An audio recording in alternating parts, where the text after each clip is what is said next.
Hello, my dear students. Welcome you all. So, the main problem, particularly in terms of UPSC or APPSC or TSPSC group 1 mains preparation. So, what is the biggest challenging task for the mains preparation now? So, you should not prepare prelims as well as mains in the same format. So, first of all, as the recent papers are more generalistic in nature. సాధారణంగా papers అన్నీ కూడా either APPSC కావచ్చు, TGPSC కావచ్చు, UPSC mains పేపర్లు అన్నీ కూడా జనరలిస్టిక్ అప్రోచ్లో వస్తుంది. ఈ జనరలిస్టిక్ అప్రోచ్లో ఉన్నటువంటి పేపర్స్ని సాల్వ్ చేయటం అంటే it is not so easy. దానికి ఒక ప్రత్యేకమైనటువంటి శైలి ఉండాలి. Number 1, first thing is you should not have any template based answers. Template based answers కాకుండా ఒక బ్రాడర్ ఏరియాని తీసుకొని ఒక విస్తృతమైనటువంటి అధ్యయనం చేయాలి. Let us say here I am going to give you certain topics which are repeatedly asked in various APPSC or TSPSC or UPSC mains. Let us see the concept called as, first one is like poverty, పేదరికం. Number 2, unemployment. Number 3, illiteracy, నిరక్షరాస్యత. Number 4, rural development. Number 5, poverty, unemployment, illiteracy, rural development, agriculture crisis, agrarian crisis. Number 6, climate change. So these are the main important topics that can be witnessed. Okay, ఇటువంటి కొన్ని topics తీసుకోండి. So generalistic point of అప్రోచ్లో, for example, చాలామంది students science and టెక్నాలజీకి సంబంధించి there was a question called as genetic ఇంజనీరింగ్కి సంబంధించి విస్తృతంగా అధ్యయనం చేసి వెళ్ళాడు. కానీ ఎగ్జామినర్ ఏమడిగాడు? ఏపీపీఎస్సీ గ్రూప్ 1 మెయిన్స్ 2025 మేలో జరిగినటువంటి గ్రూప్ 1 మెయిన్స్లో question was like this. So what about the main important concepts about the genetic engineering? Genetic engineering అంటే ఏంది, దానికి సంబంధించినటువంటి విధి విధానాలను చర్చించండి అన్నాడు. అంటే టెంప్లెట్ బేస్డ్ ఆన్సర్స్ నుంచి బయటకు వస్తే తప్ప నువ్వు సక్సెస్ అవ్వడం చాలా కష్టం అనమాట. అంటే పేదరికం అంటే ఏంది, పేదరికం యొక్క రకాలు, పేదరిక నిర్మూలనకు కేంద్ర రాష్ట్ర ప్రభుత్వాలు తీసుకునే చర్యలు, అటువంటి కాలం పోయింది. గ్రూప్ 1 మెయిన్స్ కానీ యూపీఎస్సీకి కానీ ఒక బ్రాడర్ పర్స్పెక్టివ్లో క్వశ్చన్ తీసుకోండి. అంటే పావర్టీ అంటే ఏంది, పావర్టీకి సంబంధించిన డెఫినేషన్స్ ఏంది, పావర్టీకి గవర్నమెంట్ ఆఫ్ ఇండియా తీసుకున్నటువంటి మెజర్స్ ఏంది, లేదా ఈఎల్ఓ తీసుకున్న డెఫినేషన్స్ ఏంది, okay, and United Nations Organization యొక్క SDG 1కి సంబంధించినటువంటి కాంపోనెంట్స్ ఏంది, ఆ SDG 1కి నిర్మూలనలో కేంద్ర ప్రభుత్వం, రాష్ట్ర ప్రభుత్వాలని కనీసం ఒక 20 పేజీల డాక్యుమెంట్ కనుక నువ్వు తయారు చేసుకుని ఒక రఫ్ డ్రాఫ్ట్ కనుక తయారు చేసుకుంటే 100% యూ కెన్ ఆన్సర్ 1 క్వశ్చన్ అన్న. So the very important interesting point is, ఇటువంటి బ్రాడర్ డైమెన్షన్ కనుక అబ్యూట్ చేసుకుంటే it is very easy to get success. Otherwise, template based answers are not so good.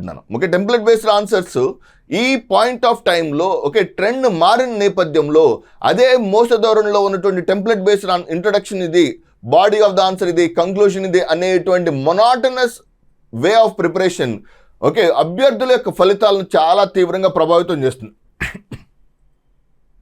మీరు ఎప్పుడైనా సరే you just try to make కొన్ని previous questions కావచ్చు, current టాపిక్స్ని తీసుకొని ఒక 50 నుంచి 100 టాపిక్స్ మీద ఒక విస్తృతమైన అవగాహన తెచ్చుకోండి. వాటిని మళ్ళీ చాట్ జీపీటీ లేదా జెమినై లాంటి వాటిల్లో కాకుండా కొన్ని రీసెర్చ్ ఆర్టికల్స్ కావచ్చు, బుక్స్ కావచ్చు, వాటిని తీసుకొని నీట్గా విస్తృతంగా అధ్యయనం చేయండి. పావర్టీ మీద ఒక 20 పేజీలు, ఓకే, అన్ఎంప్లాయ్మెంట్ అంటే ఒక నవల్ చదువుతున్నట్టు చదివి వాటికి సినాప్సిస్ లాగా చదవండి. క్వశ్చన్ ఎలా వచ్చినా you can able to mend that answer అనమాట. అలా కాకుండా స్టాండర్డ్ ఆఫ్ ఒకే టైప్ ఆఫ్ క్వశ్చన్, ఒకే టైప్ ఆఫ్ మొనాటనస్ క్వశ్చన్ కనుక ఎస్టాబ్లిష్ చేసుకుంటే it may not be able to get very good marks అనమాట. ఓకే, సో అసలు క్వశ్చనే కనపడతలేదు. అటువంటి టెంప్లెట్ బేస్డ్ క్వశ్చన్స్ ఈ మధ్యకాలంలో లేవు. కాబట్టి మీరు కేర్ఫుల్గా ఒక 50 ఏరియాస్ని సెలెక్ట్ చేసుకున్నాను, either in terms of UPSC or in terms of APPSC or టీజీపీఎస్సీకి సంబంధించి ఒక 50 ఏరియాస్ సెలెక్ట్ చేసుకున్నాను. ఓకే, ఆ 50 ఏరియాస్లో బ్రాడర్గా విస్తృతంగా అధ్యయనం చేయండి.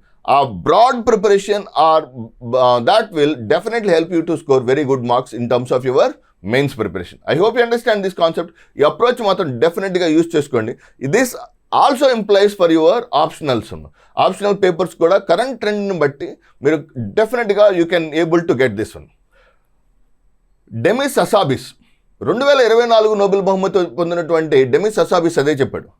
ఆర్టిఫిషియల్ ఇంటెలిజెన్స్ లేదా ఏఐ ఆర్టిఫిషియల్ ఇంటెలిజెన్స్ యొక్క ప్రభావం అన్ఎంప్లాయ్మెంట్ మీద ఎంప్లాయ్మెంట్ మీద ఉంటుందనేది మాత్రమే కాదు, artificial intelligence has deeper roots. Okay, ఎవరు అంతర్ధానం అవ్వబోతున్నారు, ఎటువంటి జాబ్స్ వెళ్ళబోతున్నాయి అంటే white collar jobs, who use to do the regular activities. ఎవరైతే నిరంతరం అదే యాక్టివిటీస్ చేస్తుంటారో అటువంటి జాబ్లు ఎగిరిపోతాయి.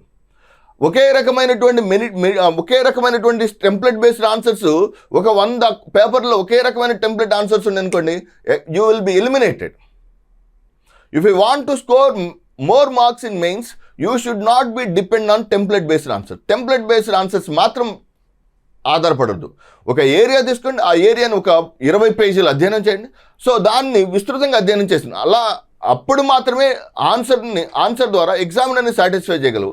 ఎప్పుడైతే once you can satisfy the examiner with your unique way of presentation, that will definitely help you. Particularly యూపీఎస్సీలో మాత్రం ఎందుకు తెలుగు రాష్ట్రాల నుంచి ఎక్కువగా సర్వీసెస్ రావట్లేదంటే టెంప్లెట్ బేస్డ్ ఆన్సర్స్కి అలవాటు పడిపోయారు. ఆ టెంప్లెట్ బేస్డ్ ఆన్సర్స్ని అధిగమించాలంటే this approach is a very important approach అనమాట. ఓకే, సో కొంచెం ఫోకస్ చేసి దానికి సంబంధించినటువంటి ఏరియాస్ని జనరలిస్టిక్, ఓకే, ప్రిలిమ్ నుంచి వెంటనే మెయిన్స్కి షిఫ్ట్ అవ్వాలంటే కొంచెం కష్టమైన అంశమే, ఐ టు అడ్మిట్. ఎందుకంటే ప్రిలిమినరీ పూర్తి ఆబ్జెక్టివ్లో ఉంటుంది. సో వాస్ట్ ప్రిపరేషన్ చేసి ఉంటాం. కానీ whereas in the case preliminary అయిపోయిన తర్వాత మెయిన్స్కి రావాలన్నప్పుడు, so it is this paper is completely generalistic paper and you need to go for selective preparation చేసుకుని ఆ సెలెక్టివ్ ప్రిపరేషన్లో ఇన్డెప్త్ ప్రిపరేషన్ ఉండాలి. ఫర్ ఎగ్జాంపుల్ పావర్టీ గురించి ఎంత టఫెస్ట్ క్వశ్చన్ ఇచ్చినా సరే ఎగ్జామినర్ని సాటిస్ఫై చేయగలరు. అన్ఎంప్లాయ్మెంట్ గురించి ఎంత టఫెస్ట్ క్వశ్చన్ ఇచ్చినా సరే ఎగ్జామినర్ని సాటిస్ఫై చేయగలరు.